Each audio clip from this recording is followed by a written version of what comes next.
अरे कुछ देर तो रुक जा। अब भाभो अगर काम जरूरी नहीं होता मैं पक्का रुक जाता। तुम ठीक हो? किसी गैर के लिए इतना सब कुछ करने वाला देवता ही होगा। मैं उनसे मिलना चाहती हूँ। नाहर कहाँ है वो? नील, नाहर, आप ये कैसा मजाक कर रहे हैं? ये कोई मजाक नहीं है सलोनी, यही सच है। अगर आज तुम जिंदा और सही सलामत हो तो सिर्फ नील की वजह से। पिछले 3 महीने तुम नील के साथ उसे घर पर थी। अगर नील चाहता तो मैं फिर से कभी एक नहीं होने देता। चाहता तो मैं हमेशा के लिए हमसे दूर कर देता।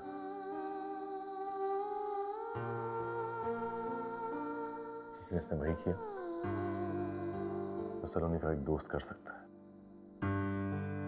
सलोनी, तुम्हारा बचपन का दोस्त तुम्हारे सामने खड़ा है, भटका हुआ नील नहीं।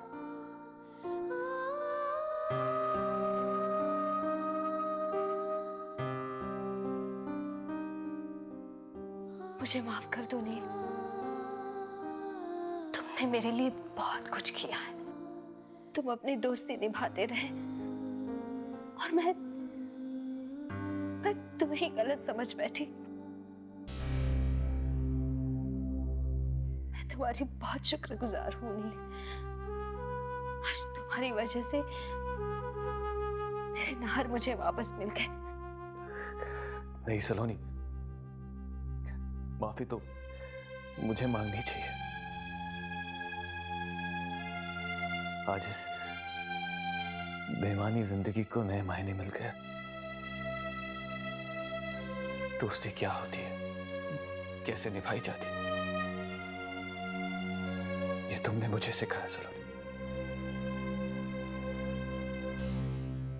मैंने तुम पर कोई एहसान नहीं किया।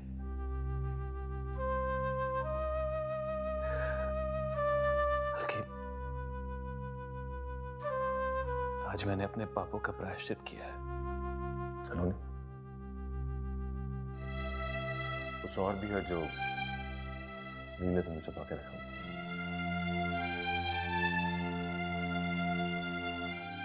निशी,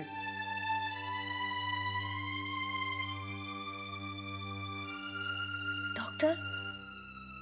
सिर्फ डॉक्टर नहीं, तुम्हारे दोस्त नील की होने वाली लाइफ पार्टनर भी।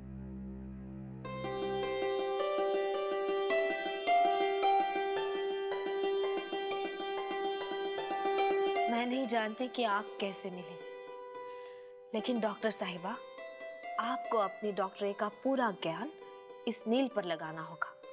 बहुत बड़ा पागल है ये।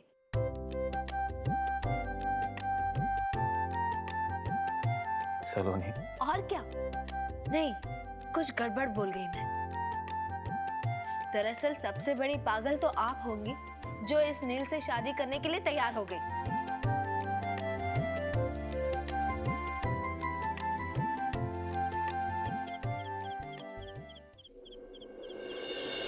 जानती हैं, आज हम सब मेले में गए थे। बहुत मजा आया, लेकिन इतना नहीं जितना आपके साथ आता था। मैंने आपको बहुत मिस किया। आज ही नहीं, मुझे तो आपकी याद हमेशा आती है। आप जब से गए हो मुझे ड्राइंग में एक ग्रेड मिला ही नहीं, और म्यूजिक कंपटीशन में भी मैं सेकंड आया। फर्स्ट नहीं, कैसे आता। मुझे नया गाना सिखाने वाली और मेरी गलतियां ठीक करने वाली आप तो यहाँ हो ही नहीं। मेरी मम्मी भी मुझे छोड़कर चली गई भगवान जी के पास। वैसे वृंदा मम्मी तो है मेरे पास, लेकिन आपकी जगह तो कोई नहीं ले सकता।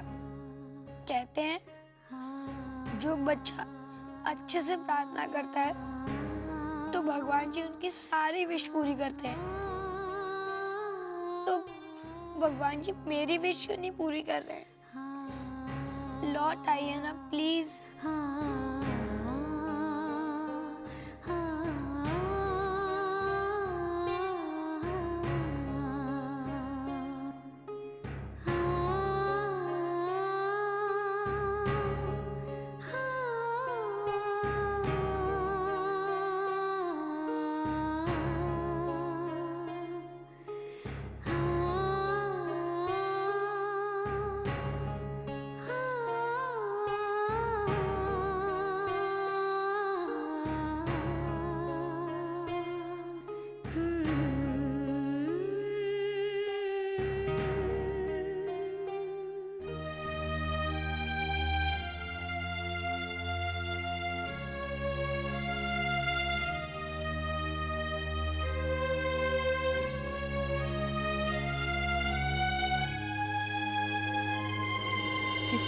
तुम्हारा शुक्रिया अदा करूं नहीं? तुमने मेरे लिए जो किया, जो सहा है, कैसे चुकाऊंगी तुम्हारा ये कर्ज?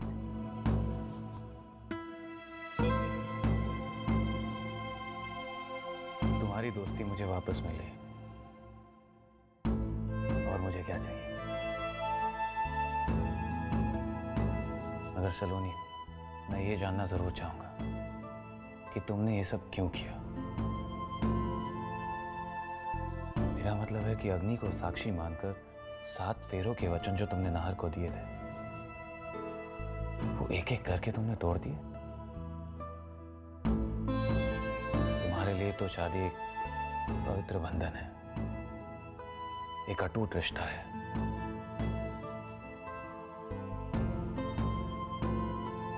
तो ये सब कैसे हुआ, क्यों? मैं मजबूर थी।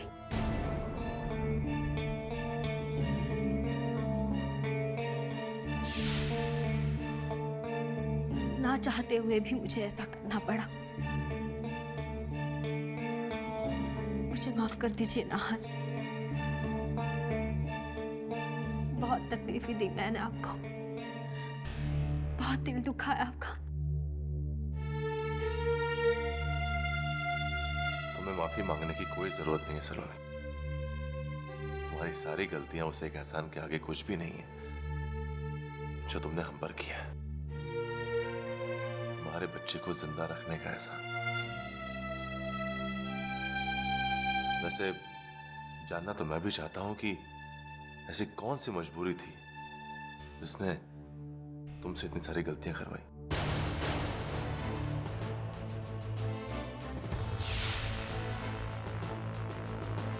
सलोनी, क्या हुआ था? इस मजबूरी का नाम जीजी है।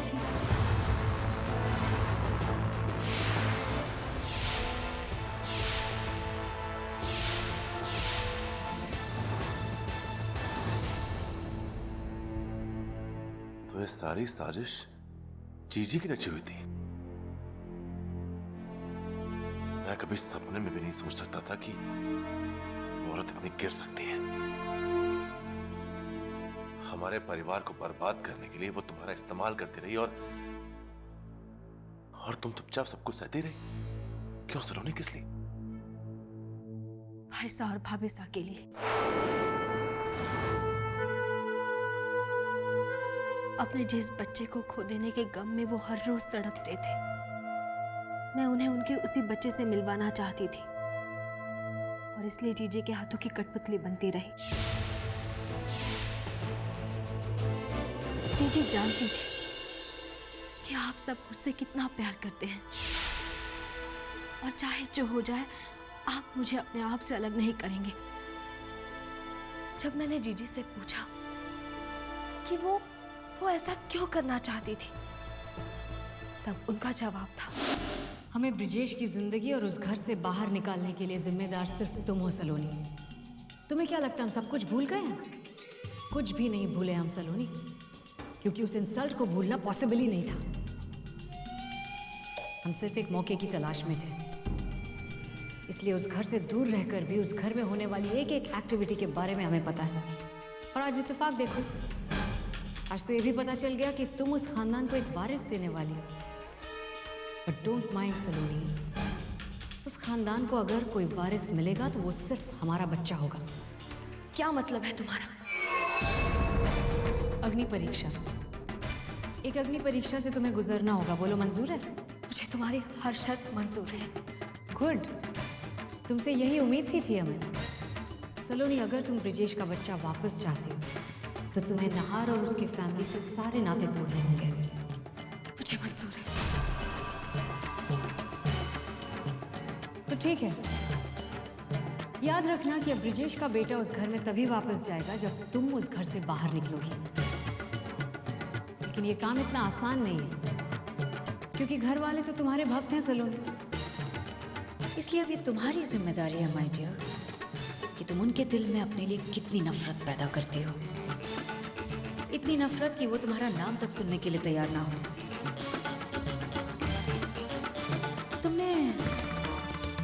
फेरे लेते वक्त 7 वचन लिए थे ना? सलोनी डोंट माइंड, लेकिन अब एक एक करके तुम्हें वो 7 वचन तोड़ने होंगे।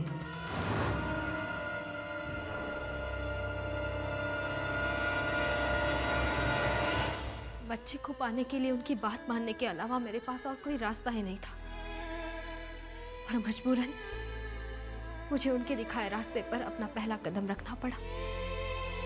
अपना पहला वचन तोड़ दिया मैंने। तुम ही कहती थी ना, लड़कियां जब अपने ससुराल जाती हैं तो उनके मन में कई सपनों के साथ साथ कुछ वचन भी होते हैं। ये सब बातें किताबों के लिए होती है, जिंदगी के लिए नहीं। तो इसका मतलब तुम्हें यह भी याद नहीं कि 7 फेरे लेते वक्त हमने कुछ वचन लिए थे कि हम जिंदगी भर धर्म और नैतिकता का पालन करेंगे, कभी भी किसी भी गलत तरीके से पैसा नहीं कमाएंगे। क्यों? मेरा कौन सा तरीका गलत लग रहा है आपको? मैंने कोई चोरी तो नहीं की। और क्या याद दिलाना चाहते हैं आप मुझे? वो वचन जो शादी के समय हर किसी को दोहराने पड़ते हैं। जरूरी तो नहीं कि उनका पालन भी करना पड़ेगा। ये वचन वगैरह सिर्फ शादी के मंडप में ही ठीक लगते हैं, असल जीवन में नहीं। इसका मतलब तुम्हारे लिए उनके कोई मायने नहीं। यही समझ लीजिए, यही समझ लीजिए कि आज मैंने 7 फेरों का एक वचन तोड़ दिया।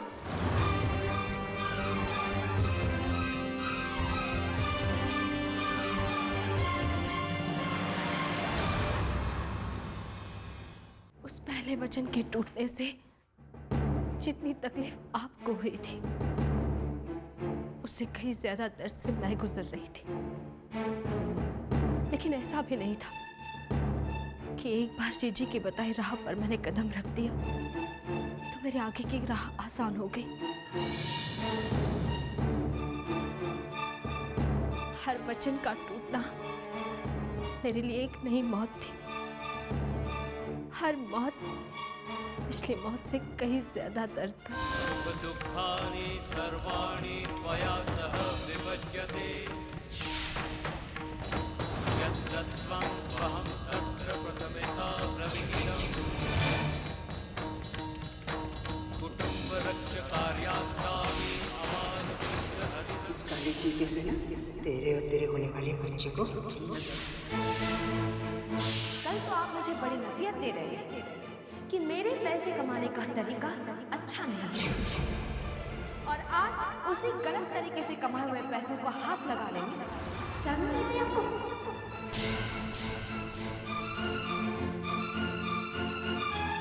अगर वो तुम्हारा परिवार है, वो तुम्हारे अपने हैं, तो हम लोग कौन हैं? आप सब मेरे पति के रिश्तेदार हैं।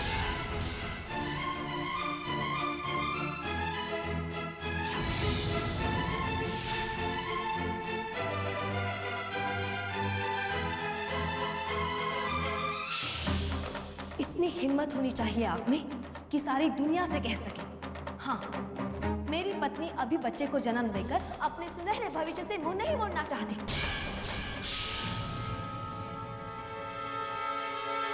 हर बार मेरी यही कोशिश रहती थी कि आप लोग मुझसे इतनी नफरत करें कि मुझे घर से निकाल दें, लेकिन आप लोगों का प्यार मेरी कोशिशों पर भारी पड़ता क्या? मेरी हालत तो ऐसी थी कि ना तो मैं आपको सच्चाई बता सकती थी और ना ही रो सकती थी। मैं नहीं जानता कि तुम्हारे बेरुखी की वजह क्या है, लेकिन मेरा विश्वास करो, मैंने तुम्हें कोई धोखा नहीं दिया। लेकिन फिर भी अगर तुम्हें लगता है कि मैं तुम्हारे और तुम्हारी कामयाबी के बीच दीवार बन के खड़ा हूं, तो आज मैं तुम्हें आजाद करता हूं। से दूर जाना चाहती हूँ, जाओ, लेकिन याद रखना, मैं इसी राह पर तुम्हारे लौटने का इंतजार करता मिलूंगा। जब मेरी हर कोशिश नाकाम रही, तब हार कर मैंने आप सबके सामने अपने बच्चे के बारे में झूठ कहा।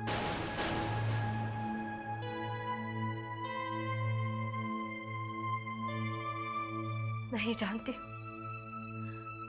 अपने घर में सांसें ले रही जिंदगी की मौत की झूठी खबर देना मेरे लिए कितना मुश्किल था। आज मैंने मेरी और मेरी कामयाबी के बीच आने वाली वजह को ही जड़ से मिटा दिया है। मैंने अपना अबॉर्शन करवा लिया है। वो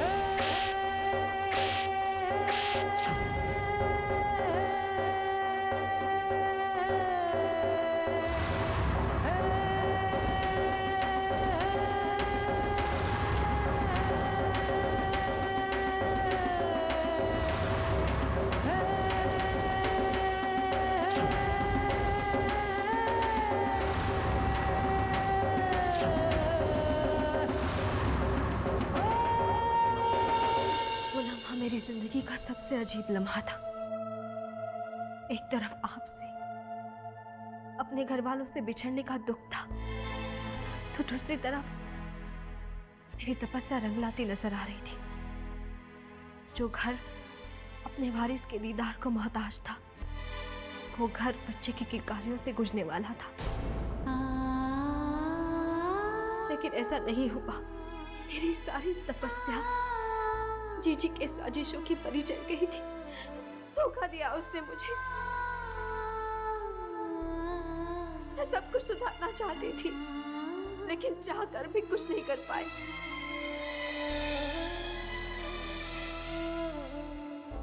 क्योंकि तब तक बहुत देर हो चुकी थी। अपना सब कुछ खो चुकी थी मैं।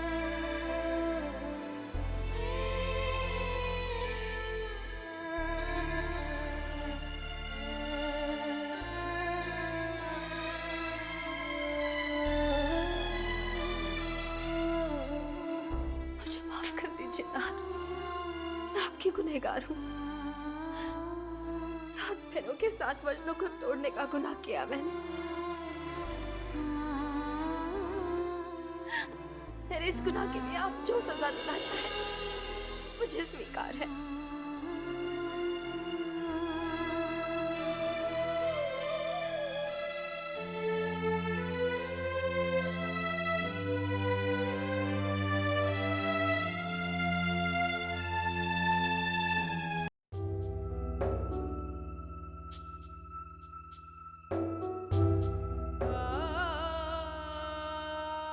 तुम कहती हो कि तुमने 7 वचनों को तोड़ा है, और मैं कहता हूं कि तुमने सही मायनों में एक बेहदा के हर वचन को निभाया है।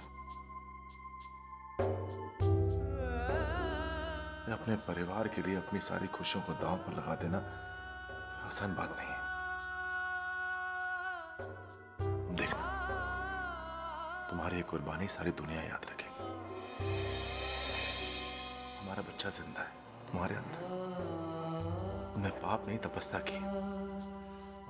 अपने घर के चिराग को रोशन करने के लिए तुमने अपनी जिंदगी में अंधेरा कर लिया। तुम सजा के नहीं, प्यार के काबिल हो।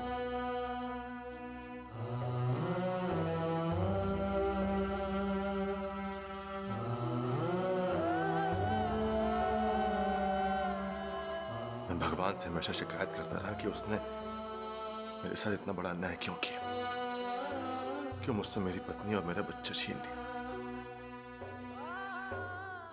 लेकिन मैं कितना गलत था कि भगवान के फैसले पर शक कर बैठा, तुम पर शक कर बैठा सब। जबकि आज मेरी पत्नी मेरे साथ, मेरा बच्चा सुरक्षित है।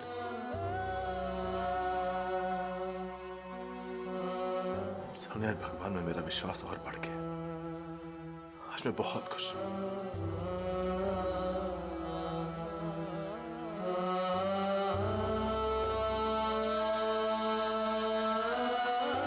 अच्छा, ये सब छोड़ो, ये बताओ कि तुम एमनेसिया की शिकार कैसे हुई और यहां कैसे पहुंची? मैं अदिति भाईसा से मिली और मैंने उन्हें सब कुछ बता दिया था। हम लौट रहे थे, जाने कैसे हमारा बहुत बड़ा एक्सीडेंट हुआ और अदिति भाईसा की हालत अब कैसी है? वो जीजी के सच जानती थी? कैसे हुआ एक्सीडेंट?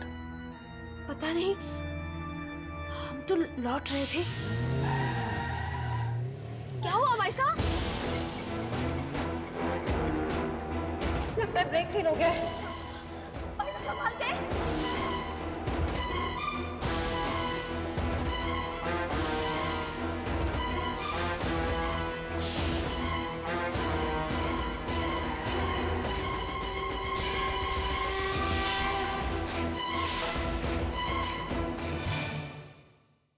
एक्सीडेंट एक हादसा नहीं था सलोनी। जीजी ये जान चुकी थी कि अदिति जी जैसा हमें सारी हकीकत बता देंगे, इसलिए उन्होंने वो एक्सीडेंट करवाया जिसने मेरी बहन को मुझसे हमेशा हमेशा के लिए दूर कर दिया।